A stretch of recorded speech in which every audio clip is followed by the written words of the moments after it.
Hello, मैं सचिन विश्वकर्मा। आज के इस वीडियो में हम देखेंगे क्रॉप प्रोडक्शन टेक्नोलॉजी सेकंड रबी क्रॉप के वीडियो का पार्ट 1 अगर अभी तक आपने नहीं देखा है तो डिस्क्रिप्शन बॉक्स में लिंक दी गई है, वहां से जाकर जरूर देख लीजिएगा क्योंकि इसमें बहुत ही ज़्यादा इंपॉर्टेंट ऑब्जेक्टिव क्वेश्चन हैं।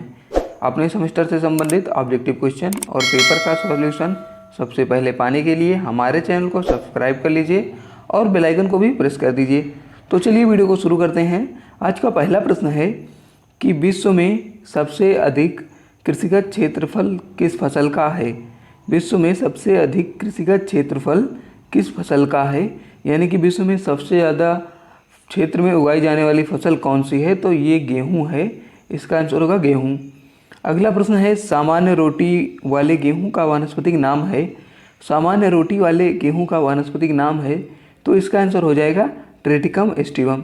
ट्रिटिकम एस्टिवम सामान्य रोटी वाले गेहूं का नाम होता है। अगला प्रश्न है गेहूं की पहली किस्म जो कम लंबाई व अधिक उपज देने वाली थी। गेहूं की पहली किस्म जो कम लंबाई व अधिक उपज देने वाली थी, तो इसका आंसर हो जाएगा नोरिन 10। अगला प्रश्न है चौथा नंबर कि गेहूं का पुष्पक्रम कहलाता है।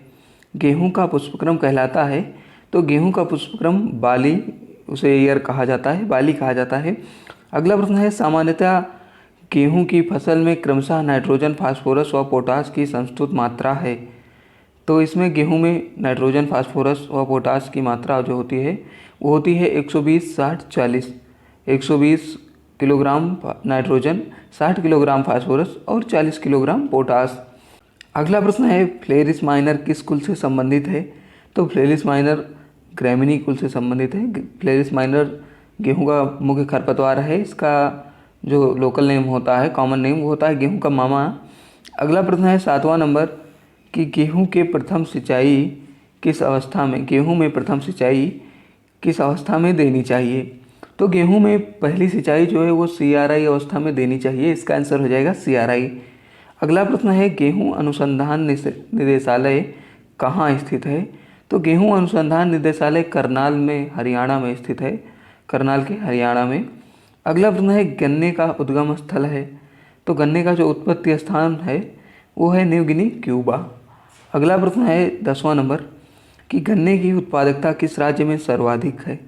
गन्ने की उत्पादकता किस राज्य में सर्वाधिक है, तो तमिलनाडु में गन्ने की उत्पादकता जो है वो अधिक है। उत्पादकता मतलब प्रति हेक्टेयर उपज। अगला प्रश्न है गन्ने का पुष्पक्रम कहलाता है।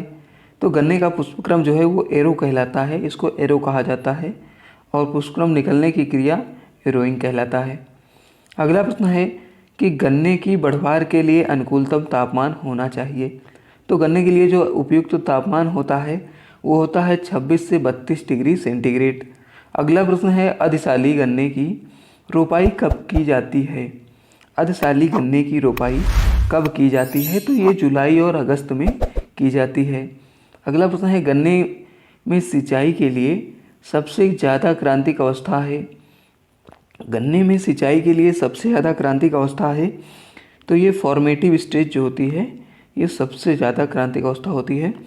अगला प्रश्न है गन्ने का सबसे भयंकर रोग कौन सा है। तो सबसे भयंकर रोग होता है रेड रॉट गन्ने में। अगला प्रश्न है भारत में कौन सा राज्य सरसों उत्पादन में अग्रणी है। तो भारत में राजस्थान सरसों उत्पादन में सबसे अग्रणी राज्य है, सबसे ज़्यादा सरसों उत्पादन करता है। अगला प्रश्न है कि रेपसीड व सरसों का फल कहलाता है। तो सरसों का जो फल होता है उसे सिल्कुआ कहा जाता है। जितने भी ब्रेसिकेसी फैमिली के फल होते हैं उन्हें सिल्कुआ कहा जाता है। अगला प्रश्न है सूरजमुखी का पौधा किस पोषक तत्व की कमी के सूचक के रूप में प्रयोग किया जाता है। तो सूरजमुखी का पौधा जो है वो बोरान पोषक तत्व की कमी का सूचक के रूप में प्रयोग करते हैं। अगला प्रश्न है निपिंग क्रिया की जाती है। निपिंग की क्रिया की जाती है, तो निपिंग की क्रिया चने में की जाती है। अगला प्रश्न है जौ की किस्म जो भूसी रहित है। जौ की किस्म जो भूसी रहित है तो उसका नाम है डोलमा। अगला प्रश्न है सरसों की फसल के लिए उपयुक्त अंतरण है। तो इसमें 45 गुणे 15 सेंटीमीटर सबसे उपयुक्त अंतरण होता है सरसों की फसल के लिए। अगला प्रश्न है कि सरसों के तेल में तीखापन किसके कारण होता है। तो सरसों के तेल में तीखापन ग्लूकोसिनोलेट्स के कारण होता है। ग्लूकोसाइनोलेट्स। अगला प्रश्न है सूरजमुखी के तेल में किस प्रक्रिया के कारण दुर्गंध आती है? सूरजमुखी के तेल में किस प्रक्रिया के कारण दुर्गंध आती है? तो इसका आंसर होगा ऑक्सीडेशन। अगला प्रश्न है अलसी में प्रोटीन की मात्रा होती है? तो अलसी में प्रोटीन 36% पाया जाता है। अलसी में 36% प्रोटीन पाया जाता है। अगला प्रश्न है सीड बॉल फल है? तो सीड बॉल अलसी का फल है। अलसी के फल को सीड बॉल कहा जाता है। अगला प्रश्न है बरसीम किस देश से भारत लाई गई? तो मिस्र से लाई गई, यानी इसका उत्पत्ति स्थान जो है वो मिस्र है। अगला प्रश्न है बरसीम के लिए उपयुक्त बीज दर है? तो बरसीम के लिए उपयुक्त बीज दर जो होती है वो होती है 25 से 30 किलोग्राम प्रति हेक्टेयर। दोस्तों इस वीडियो में इतना ही। अदर वीडियो आपको स्क्रीन पर दिख रहे होंगे तो वहाँ से आप क्लिक करके देख सकते हैं।